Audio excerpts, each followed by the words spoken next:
Whether you often meet girls you like or it happens rarely, there's always a bit of pressure to impress her. Traditionally, men are seen as the ones who need to make the first move. However, it can be really nice to have the roles reversed and have her be the one interested in you, right? If you want to make that happen, here's what you can do to make her really interested in you. Never be afraid to walk away. Picture this. You're at a party, chatting up someone you're genuinely interested in. Things are going great, but instead of sticking to them like glue, you decide to take a little detour, mingle with some others, or maybe grab a refreshment. Sounds counterintuitive, right? But here's the kicker. This little space you create, it's like a mystery novel she can't put down. She's intrigued. She's wondering, what's he up to? It's not about playing games. It's about showing her that you're your own person with a world beyond this conversation. Sadly, not all men can do this. Most men have this scarcity mindset that believes that women are a limited resource. So rather than having fun and interacting with people in the room, they are bent on impressing that one girl because they think that's the only opportunity that he's got to get a girl. Bombarding her with calls the night after your date, trying to hang out twice in 1 week, or hitting her up a bunch of times with texts when she hasn't replied to you. It's coming off as desperate, not sweet. I know, it sounds like she's playing games, and honestly, it's a bit annoying. But early on, playing it cool really does seem to keep things interesting for her. It's all about that balance, give her a little space, and it's more likely she'll be curious and come back to see what's up with you. That's the case for alphas. These people have come to understand that the source of their power comes from the ability to walk away. For them, there'll always be more. Women should be afraid of losing you, not the other way around. Set boundaries like a pro. Think of boundaries like a fence around a garden. They keep out the stuff you don't want, like rabbits and bugs, but they let the good stuff like sunshine and rain in. They also make the garden look tidy. Boundaries are super important when it comes to women, especially at the start. In a way, you're telling her what you're okay with and what you expect. It'll also help you understand what she needs and expects. Now, I'm not talking about building a fortress around yourself. It's about having those non-negotiables, those things you stand for.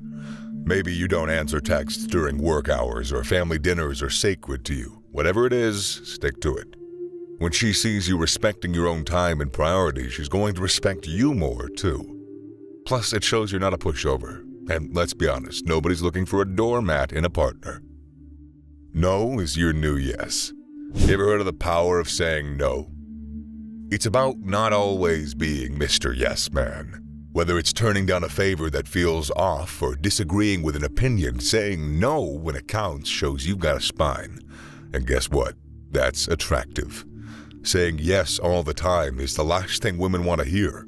When you refuse to stand up for yourself as a man, you're presenting yourself as a follower in the relationship, and this is what women secretly find repugnant. Or maybe not so secretly.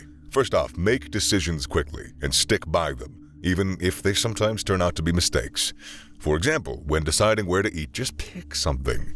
If you're craving burgers, go for burgers. If she suggests sushi and you're not against it, why not try sushi? But if you really don't want sushi, just suggest something else that you both might like. Now, if she asks for something unreasonable, don't take it too seriously. Like, if she shouts from the living room for you to get her water while you're busy, it's okay to say no. But if she asks nicely and it's something reasonable and you're not busy, help out. Important point, don't do things expecting something in return, especially not sexual favors. Like doing the dishes doesn't mean she owes you a damn thing. Do chores because they need to be done. And you're being a responsible partner, not because you expect rewards. Oh, a little kid wants his gold star for doing the dishes. No, it's about balance, Don't turn into a Mr. No Man, but don't be a pushover. It's saying no when it matters that counts, showing you have your own mind and you know how to stand up for yourself. Let her seek for your approval. This one's about not throwing out compliments like they're going out of style. Let's say she tells you about her weekend warrior paintball escapades. Instead of auto-reply, "That's so cool," or a thumbs up, how about a, "Wow, I've never met a paintball enthusiast before, tell me some more." Shows you're listening, and your approval means something because it's not just given out freely. To validate a woman's feelings without appearing weak, start by actively listening to her without interrupting. Show empathy and Maintain a calm and confident demeanor, ensuring your body language and tone of voice convey understanding and respect. Offer support by asking how you can help or what she needs from you at the moment. This approach shows strength in emotional intelligence and respect for her feelings, demonstrating that validation and strength can coexist. This will leave her raving for more. Be the unapologetically authentic you. This isn't about flexing your biceps or pretending to be the next Hemingway if you're not. It's about being comfortable in your own skin. Whether you're a comic book junkie, a cooking maestro, or a tech geek, embrace it. The right person will dig it. Trust me. Authenticity is the name of the game, and it is a game changer. The just be yourself advice often gets a bad rap in the manosphere, and I get it. Let's say you come home tired from work and you just want to chill with a beer and some TV. Or maybe it's the weekend and you're catching the game with friends, enjoying some beers and pizza. And when it comes to spending money on looks, you work with guys in a factory. You figure why bother? It's what's inside that counts, right? These might feel like moments of being true to yourself, but they also sound a bit like settling into comfort zones. And here's the twist. While being told just be yourself, there's a catch. Yes, women, and people in general, do appreciate authenticity. However, they're also attracted to ambition, self-improvement, and someone who cares about themselves and others. Being yourself doesn't mean sticking to habits that hold you back. It's about being the best version of yourself, growing, evolving, and not settling for mediocrity. That's the self people are drawn to. Work on yourself. The idea here is really about focusing on personal growth and independence. Women, like everyone else, have the autonomy to make their own choices and live their lives as they see fit, and they absolutely should. Trying to control or change that isn't the way to go. Instead, the focus should be on self-improvement and living a life that's fulfilling on its own terms.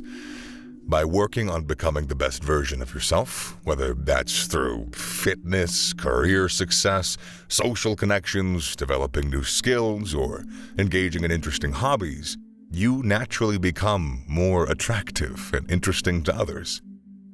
The point is not to do this for the sake of winning someone's approval or love, but for your own satisfaction and fulfillment. When you lead a rich and engaging life, you become naturally appealing. If a connection with someone happens, that's wonderful. If not, you're still leading a fulfilling life, so it's a win-win. Focus on you and let everything else fall into place naturally. Showcase your dominance. An alpha male is basically the guy who takes the lead. Kind of like the captain of a ship. He's the one calling the shots, and it's not just about how much money he has or how smart he is. It's about whether he's the one giving the orders or taking them. For instance, you could be taller or richer than somebody else, but if they end up telling you what to do more often, well then they're the one in charge, not you. Now, there's this idea that women are naturally drawn to men who can take the lead. It's like they're looking for someone who can make them feel safe and take on the adventure for both of them. Think of it as being in a scary situation, like a building on fire. If a firefighter comes in and tells you how to get out, you're going to listen to him, right?